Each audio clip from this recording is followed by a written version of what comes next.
Hi guys, and welcome to another one of my tutorials. In today's tutorial we're going to be painting some terrain from start to finish. But first of all I want to apologise for the delay in uploading new content to my YouTube channel.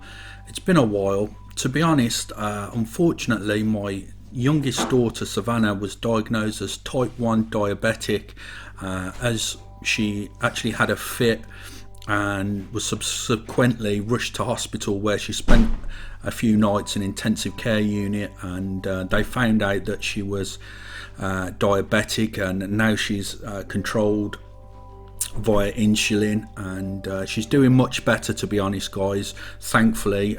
So I want to thank the NHS in the UK for their amazing service. This tutorial is thanks to Brian and the guys over at Goblin Gaming. So guys, go get comfortable, grab yourselves a nice hot drink or maybe an ice cold beer, and we'll get started with the tutorial. We start off by priming the miniature using Vallejo's Surface Primer German Red Brown. This is fantastic as it's going to not only prime the miniature, but it's also going to give us that base colour that we want for the terrain.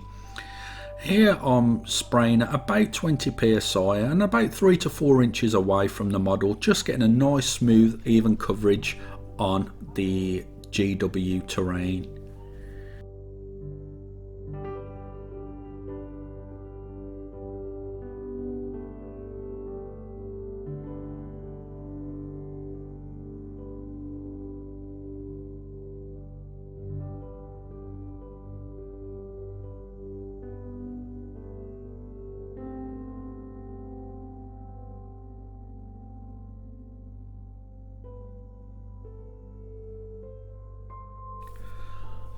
Recently I bought some paints from Instar, their alpha range of paints, which are absolutely fantastic. They're super thin and they spray out the airbrush beautifully, and they also hand paint beautifully as well. So I'm using their pure red, but if you can't use Instar paints, you can use Games Workshop's Mephiston red or Vallejo Game Air Bloody Red as an equivalent. But here you can see that I'm painting just the very top third of that cargo crate, and I'm painting in the center of the top surface panels as well. And what we're going to do is create different volumes of light. So from the very top of the crate it's going to be very bright red, and then we're going to finish up with a very dark brown towards the very bottom of the cargo crates, and this is going to look really cool on the tabletop. Now I'm using Instar's Alpha Paint Camo Brown. Again, if you can't get hold of Instar's Alpha Paints, you could use Games Workshop's Rhinox Hide or Vallejo Game Air Charred Brown. Here I'm painting towards the very bottom fifth of those cargo crates, and I'm just laying down that paint nice and smooth, 4 to 5 inches away, and we're just creating another gradient from very dark brown all the way up to very bright red at the very top of the cargo crate. And here's what the cargo crate looks like with those transitions completed.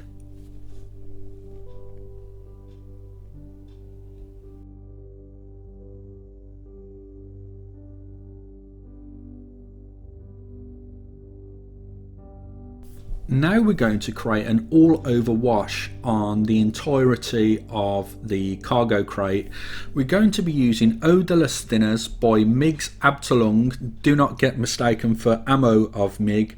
MIG is owned by AK Interactive, the Abteilung series. But you can use MIG ammo odorless thinner or AK Interactive odorless thinner for that matter. It doesn't really matter. The enamel wash that I'm using is by Ammo by MIG, and I've thinned it down with the odorless thinner about 2 to 1, so 2 drops of the MIG Ammo black wash to 1 drop of the odorless thinner.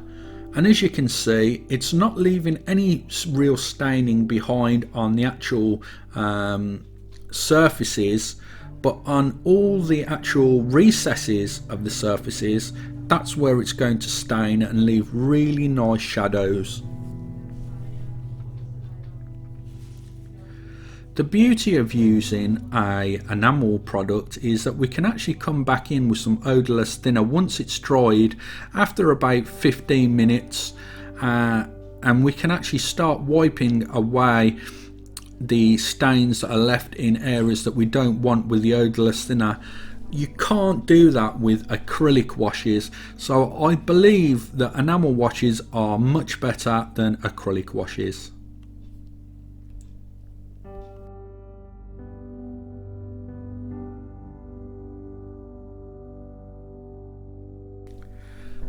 After allowing the wash to thoroughly dry, I'm coming in with VMS's matte varnish.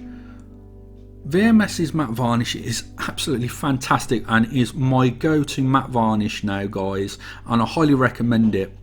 The reason we're matte varnishing the cargo crate is for two reasons. One, it's going to protect the paintwork, but more importantly, the matte surface is going to really help with the dry brushing stage that we're going to do in a moment.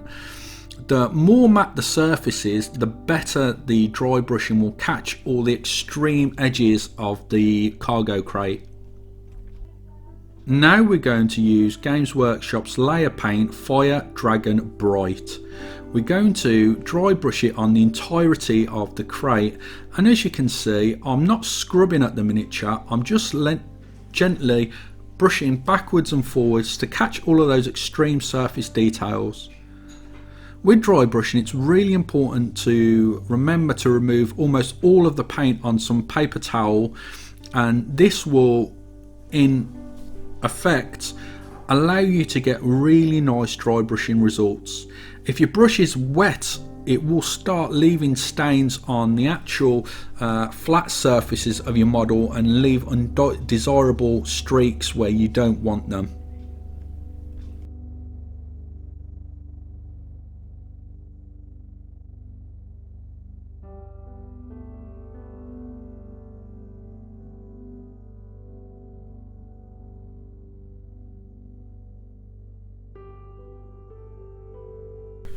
Now we're going to start painting some details onto the ammo crates and also the cargo crates.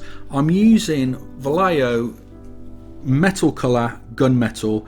This is an absolutely fantastic paint, and as you can see from the video, it really lends itself very well to painting on the surfaces of miniatures with a brush, and it airbrushes fantastic also.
There's some skull details that are on the miniature that we're going to paint with Vallejo metal colour copper. I don't show it in the video, but after the copper colour dried, I then come back in with Games Workshop's Agrax Earthshade and I wash all of the skulls with the Agrax Earthshade.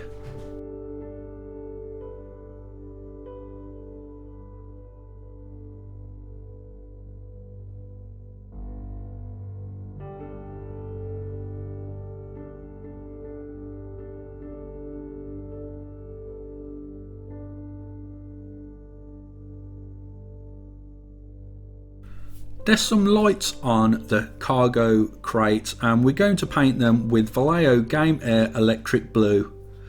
I've dropped the PSI down here to about 15 and I'm working really close to the miniature, and I'm just creating a very subtle object source light effect with the electric blue colour.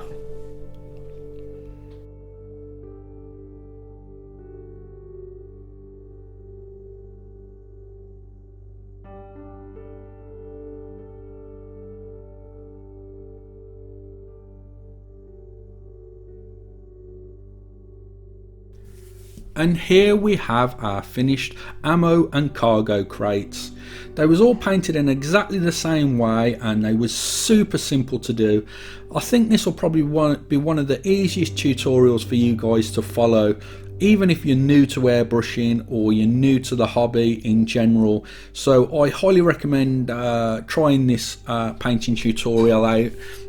You don't have to use red, you can substitute the red for other colours like green or blue, but the principle of this tutorial should remain the same. Lastly, I want to thank everyone that wished my daughter well when she was very ill on Facebook. I have a Facebook page called Art Painter Nerd that you can follow what I'm up to on there, guys. And I also want to thank Brian for sending me the crates for this project and my YouTube channel sponsors, Goblin Gaming. Okay guys, thank you very much for taking the time out of your day to watch this video, and I'll catch you in the next one.